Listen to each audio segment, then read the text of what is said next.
Welcome to our channel. Today we how to activate EV routing with Waze using charger POIs, full guide step by step clearly.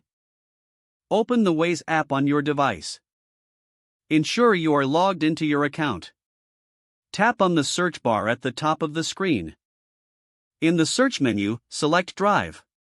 Choose your destination by entering the address or selecting it from the map.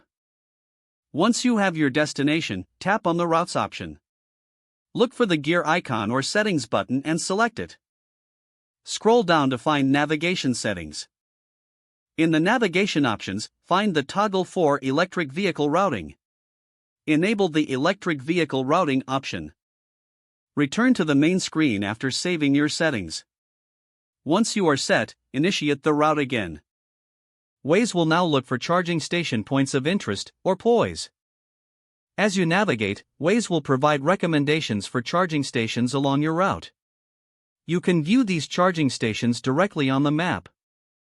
If you need to charge, simply tap on the POI to get more details.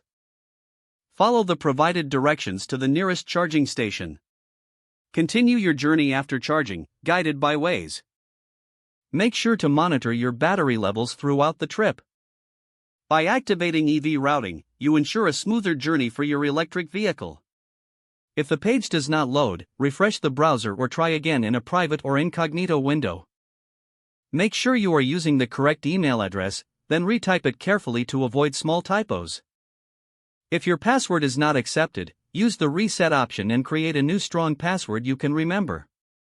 Check your spam folder for verification or security emails, then complete any requested confirmation steps. Enable two-factor authentication if available to improve account security and reduce unauthorized access risk. After signing in, review your profile details so your contact information and settings are accurate and current. If you see an error message, note it down and try again after restarting your device and internet connection.